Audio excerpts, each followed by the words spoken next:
Everyone, आज हम करेंगे case study question from the topic application of derivative. चलिए जल्दी से स्टेटमेंट को रीड करते हैं। Suraj father wants to construct a rectangular garden using a brick wall on one side of the garden and wire fencing for the other three sides as shown in the figure. He has trained 200 meters of fencing wire. ठीक है भाई। Based on the above information, answer the following questions. पहले पढ़ते हैं, फिर उसके बाद अपनी एक डायग्राम हम बनाएंगे।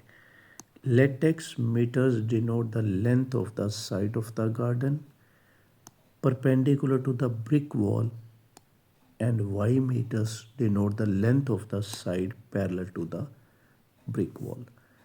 Determine the relation representing the total length of fencing wire and also write a as a function of x the area of the garden. अब मैं आपको समझाता हूँ कि क्या सिनेरियो क्या है। देखिए जरा, तो इस तरह से एक क्या है, यह है रेक्टेंगुलर गार्डन। ठीक है, जैसे जैसे बोला गया स्टेटमेंट में, एक तरफ तो उसके है भाई दीवार, ये वाली दीवार है। ठीक है, इसको मैं से थोड़ा सा डिज़ाइन बना देता हूँ ताकि आपको पता चलता रहे कि क्या हो रहा है। ये है हमारी वॉल। ठीक है, अब देखिए यहाँ पे क्या लिखा है, let x metre denotes the length of the side of the garden perpendicular to the brick wall. तो अगर ये ब्रिक वॉल है, जैसे ये वाली जो ब्रिक वॉल है, तो इसके परपेंडिकुलर कौन सी साइड है, ये वाली। ये उसने बताया हुआ कि इसको आप एक्स मीटर मानो। चलो ठीक है, अब आगे पढ़ता हूँ मैं। And y metre denote the length of the side parallel to the brick wall. अभी देखिए, अगर ये ब्रिक वॉल है तो उसके पैरेलल तो यही बनी हुई, तो इसकी जो लेंथ उसने दी हुई है वो दी हुई है वाई मीटर। ठीक है, तो ये हमें डायमेंशंस इसके पता चल गए रेक्टेंगुलर गार्डन के। ठीक है, अब क्या बताया था उसने शुरू में, देखिए कि उसके पास वायर कितनी लेंथ की है, ये देखिए 200 मीटर की।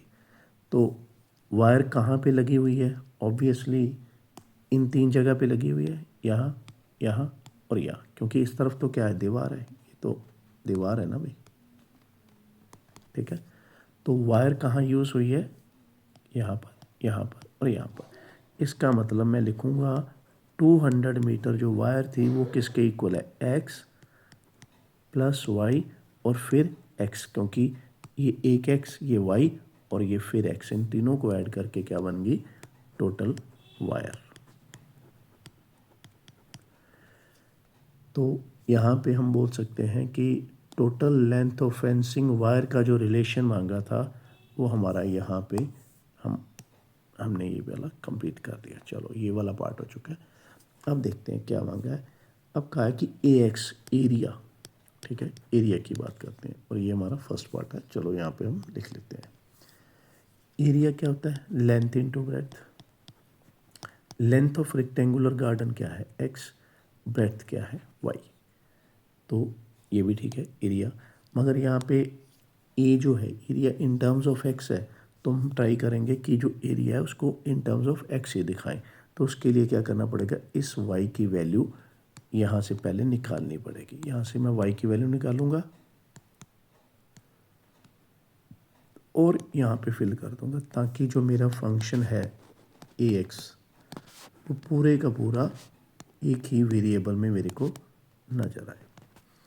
तो आप यहाँ पे भी इसको छोड़ सकते हो, ये बन गया ए एक्स। ठीक है, या अगर मल्टीप्लाई करना चाहो तो भी कोई दिक्कत नहीं है, जैसे कई बार ऐसे भी लिख सकते हो, वो थोड़ी क्या है, छोटी बातें हैं। चलो जी,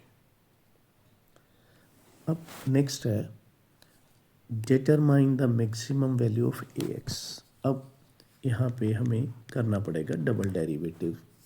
ठीक है, पहले तो मैं फर्स्ट डेरिवेटिव करता हूँ। ठीक है, इसका डेरिवेटिव करूँगा मैं, u इंटू वी लगाऊँगा, u into derivative of v plus v into derivative of u।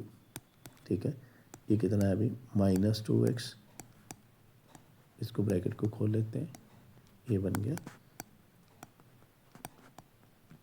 यहाँ पे 400 नहीं भाई, ये 200 है यहाँ पे, 200 माइनस 4x, ठीक है ना। अब क्रिटिकल पॉइंट्स निकालने हैं तो a डैश एक्स को 0 के बराबर लिखो,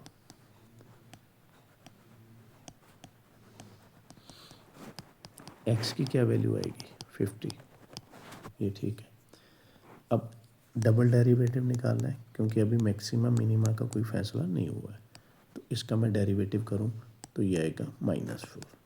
और इसमें जैसे मैं अक्सर बोलता हूं कि ये जो क्रिटिकल पॉइंट है आपने एक बार फिल ज़रूर करके दिखाना है, चाहे यहाँ पे जैसे हमें पता है कि भाई एक्स वगैरह तो है ही नहीं, मगर करना आपने यहाँ तक ही है एग्ज़ाम में। अब अगर नेगेटिव आ गया डबल डेरिवेटिव, ठीक है, तो आपने क्या बोलना है, एरिया के बारे में बोलना है कि एरिया जो है दैट विल बी मैक्सिमम, क्योंकि डबल डेरिवेटिव नेगेटिव है तो मैक्सिमम का बोलना होता है हमें। एरिया इज़ मैक्सिमम कब भाई, जब एक्स क्या था 50, ठीक है। अब क्वेश्चन में ये भी मांगा गया कि मैक्सिमम एरिया जो है वो फाइंड आउट करो, ठीक है, वो अब हम फाइंड आउट करने लगे हैं। ये मैं आपको दिखाता हूँ कहाँ मैं वैल्यू फिल करूँगा, यहाँ पे इसी बॉक्स में फिल कर दूँगा मैं, ठीक है। इस बॉक्स में मैं ये वाली वैल्यू फिल करने जा रहा हूँ। तो x की वैल्यू 50, यहाँ 200, यहाँ 2 इंटू 50, यहाँ 50, 200 माइनस 100, तो ये आ गया हमारा 5000 स्क्वायर मीटर। तो ये हमारा केस स्टडी बढ़िया तरीके से हो गया। ये केस स्टडी वैसे देखा जाए तो लेवल वाइज ठीक लेवल का था, मतलब ज़्यादा मुश्किल कैटेगरी में ये नहीं आता, ठीक है।